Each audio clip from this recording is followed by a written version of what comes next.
Olá, meus queridos, como vocês estão? Estão todos bem? Saudades de vocês, cada um de vocês. Como passaram o final de semana? Tranquilos? Beleza, vamos então à nossa aula de língua portuguesa, tá? Uma aula um pouco diferente para mim, é uma novidade de aula, né? Mas como professores estamos sempre aprendendo também. Assim como vocês, nós também temos que ir buscando e aprendendo. Está bem? Bem, nós vínhamos trabalhando sobre resenha e sinopse da leitura para a escrita. Lembra? Lembra-se. Tá. Então, essa atividade, essa lição, ela vai nos encaminhando para produzirmos uma resenha, tá? Durante o nosso estudo, nós vimos, assim, várias resenhas, tá? Mas duas delas, que eu vou chamar a atenção, foram resenhas e sinopse também, mas eu vou enfocar mais na resenha, porque é o que vocês vão precisar e já estão produzindo, com certeza, né? Então, nós analisamos ali, vimos duas resenhas sobre histórias abençonhadas do nosso querido Miyakoto, né? Um escritor renomado, contemporâneo. E nós vimos a posição dos resenhistas também. Então, um desses resenhistas atribui assim, qualidades imensas a Miyakoto pelo fato dele colocar neologismos nos textos dele, deixar o texto assim, um texto mais leve, mais descontraído, mais solto. Por exemplo, nós estamos lendo um texto sobre situações desagradáveis, tragédias, né? Mas ele coloca numa tal leveza que nos convida a lermos, a refletirmos sobre a nossa realidade. Então, ele introduz vários neologismos, tá? Então, o primeiro resenhista, ele destaca isso como que uma qualidade.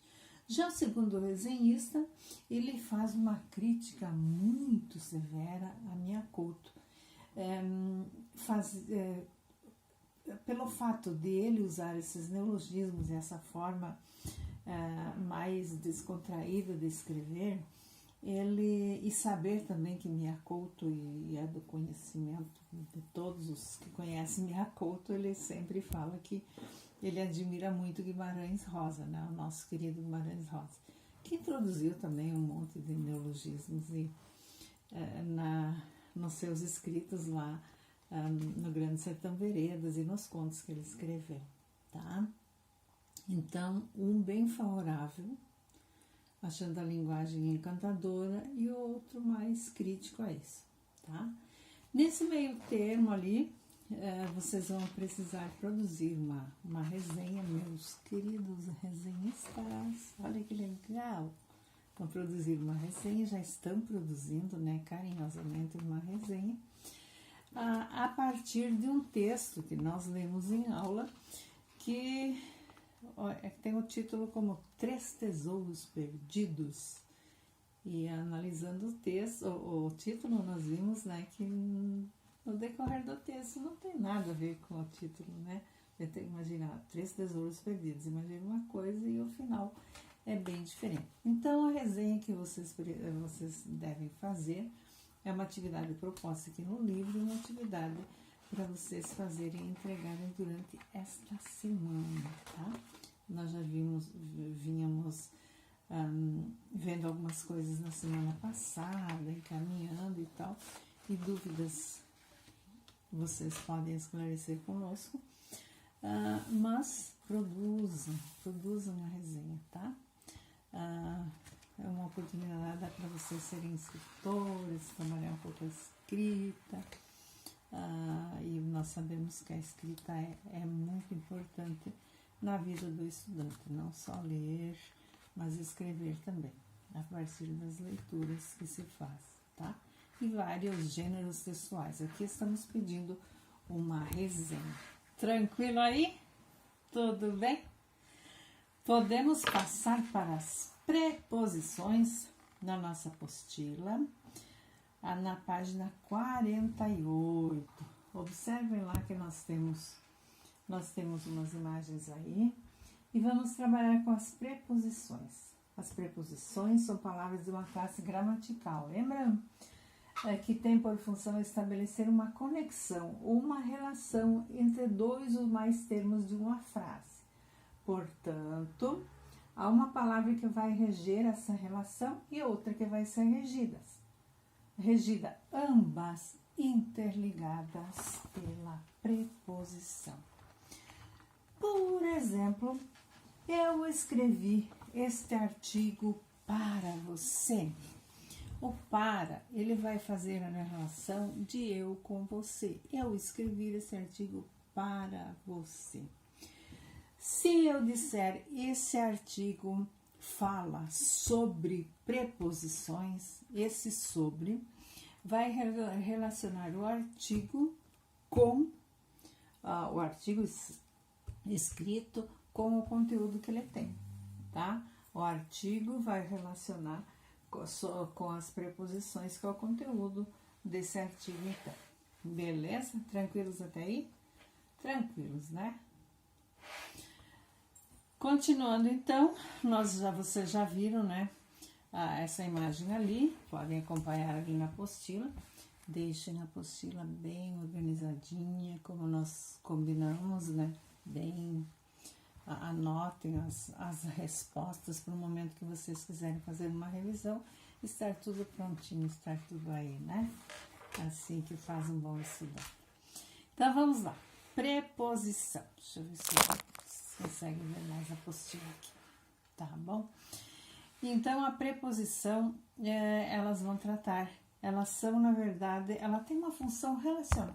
Ela relaciona uma palavra com a outra, uma oração com a outra, tá? Então, compare os títulos ali, ó. Logo abaixo tem Menino de Engenho e Livro de Sonetos. Reflita sobre o uso da palavra de nos dois títulos e avalie as afirmativas abaixo, tá?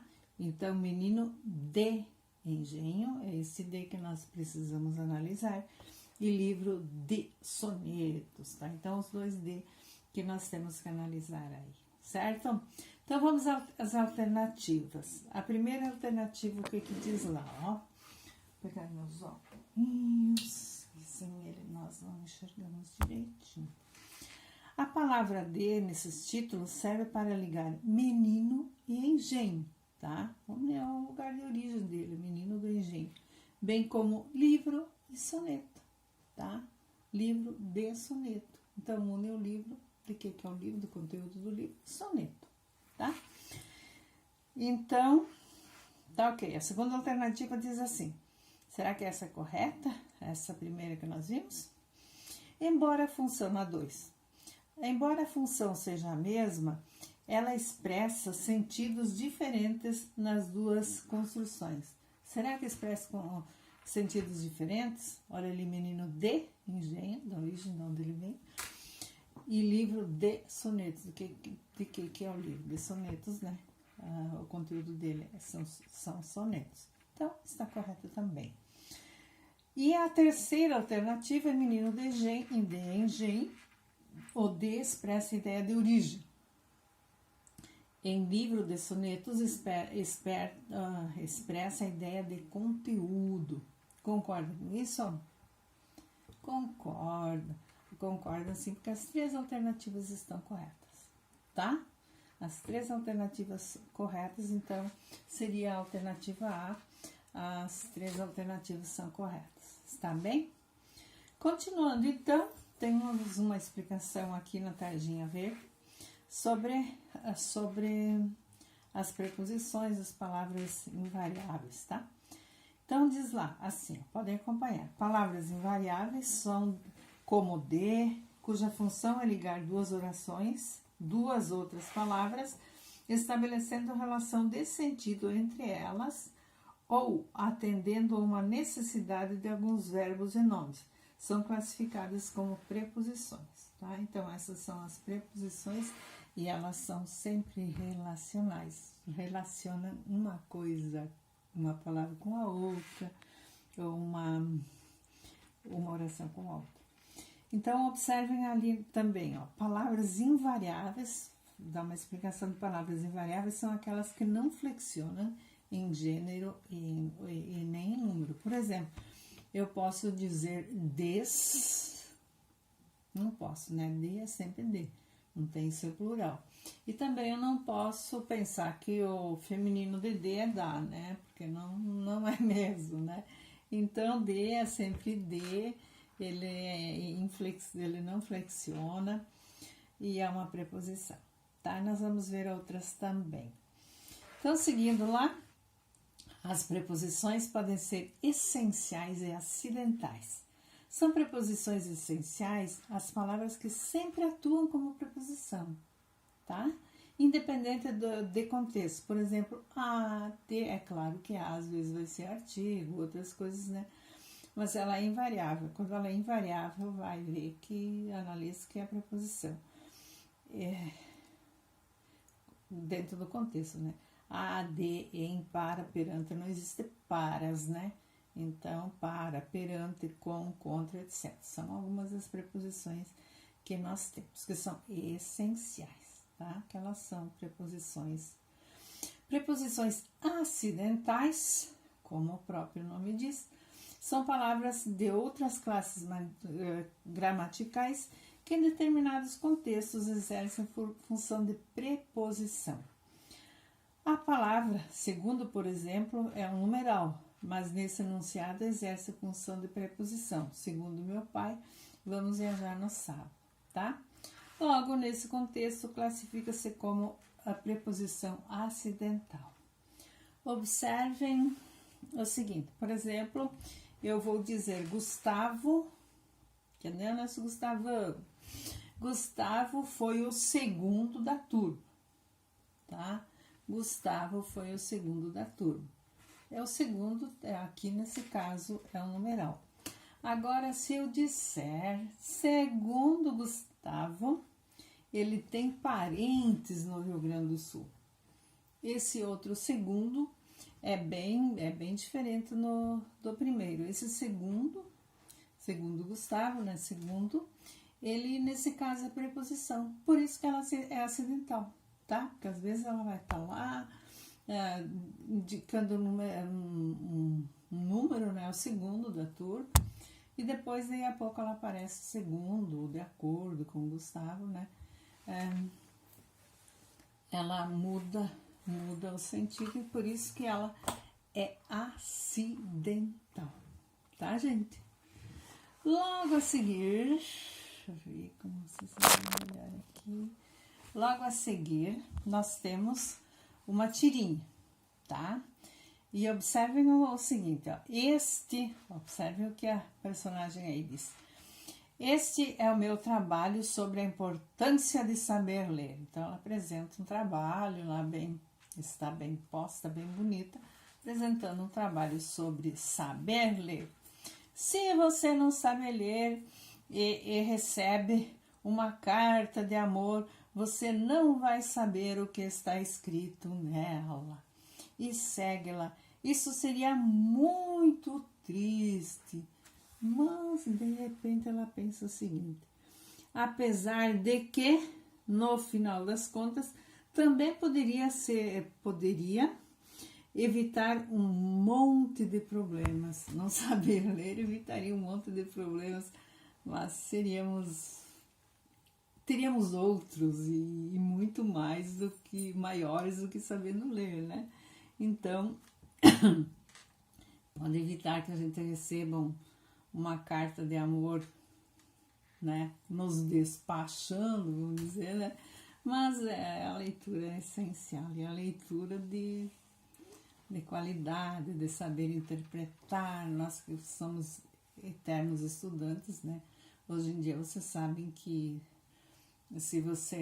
qualquer profissional que vocês sejam, sempre vão precisar continuar estudando, né, somos eternos estudantes, nós professores também. Então, logo abaixo, pergunta o seguinte, leia a tira a seguir. Você concorda com a ideia de que não saber ler evitaria muitos problemas? Explique.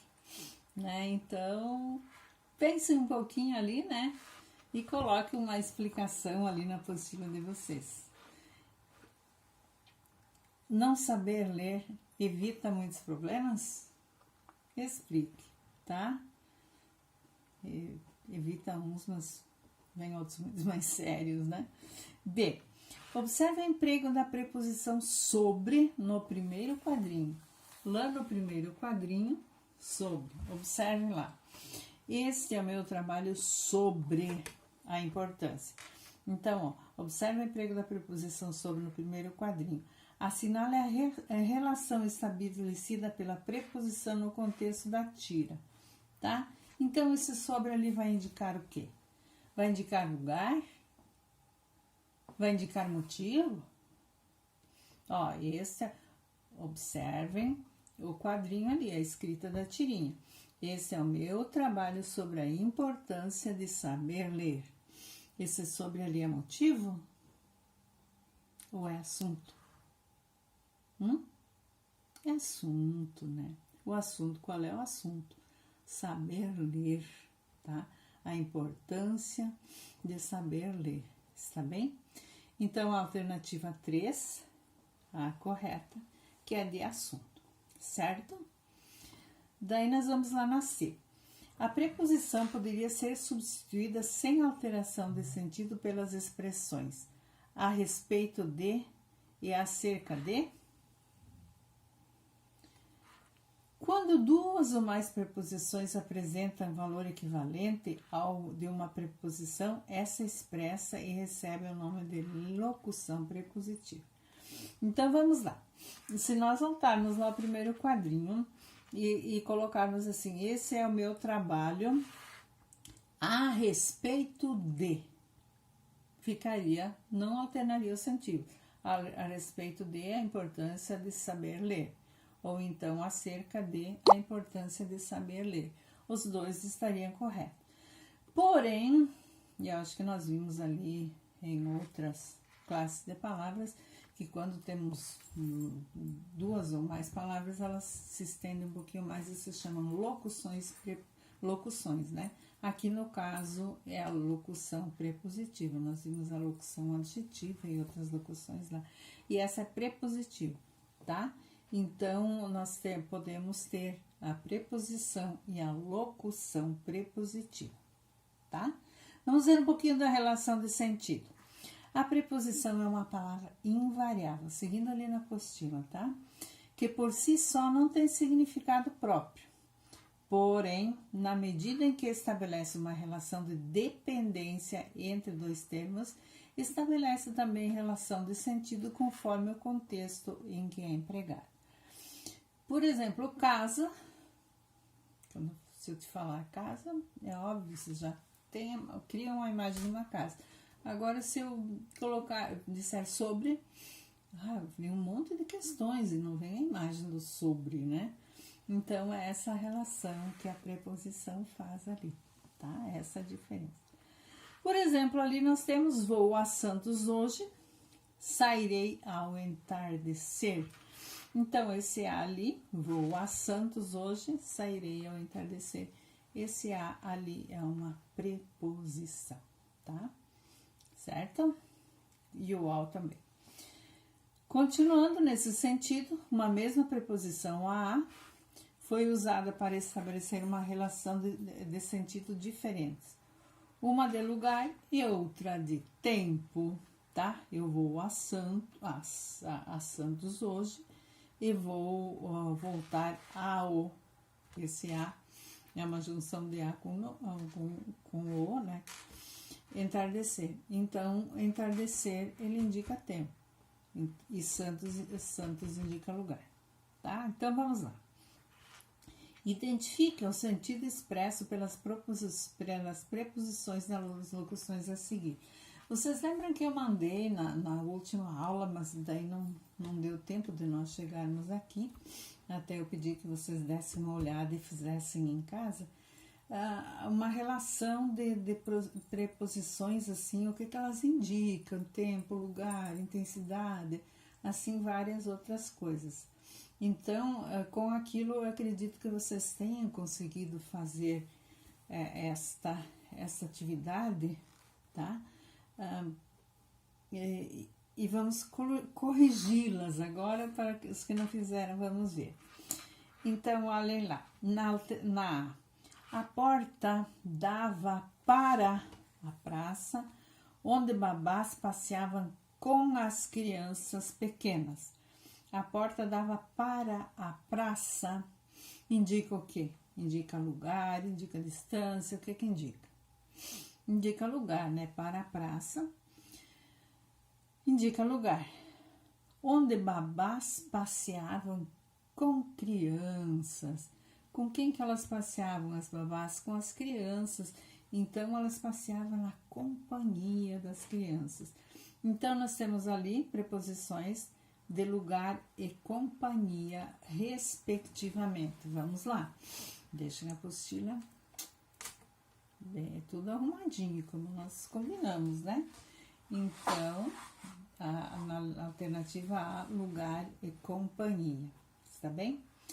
Na B, diz o seguinte: daqui a pouco, este aqui é uma preposição, são apenas 200 metros. Daqui a pouco, daqui a sua casa, são apenas 200 metros. Mesmo assim, você quer ir de carro. Ó, daqui a sua casa são apenas 200 metros. Que preposição esse A vai indicar? E a segunda, mesmo assim, você quer ir de carro. O que a primeira indica? Ó, fala lá em 200 metros, né? Então, ela está estabelecendo uma relação de distância. A primeira de distância e você quer ir de carro. O que ir de carro quer dizer? É um meio pelo qual você vai. Você pode ir de carro, mas você pode ir a pé também, tá? Então, temos aqui de distância e meio, respectivamente, ali na B, certo? Seguindo para a C, a frase é a seguinte: acomodou com cuidado os cristais sobre a mesa. Esse com cuidado vai indicar o quê? E esse sobre a mesa, o que indica? Com cuidado, o modo como nós vamos pôr os cristais, acomodar os cristais sobre a mesa. E sobre o lugar, né? Vamos colocá-los sobre a mesa, o lugar onde vamos colocar.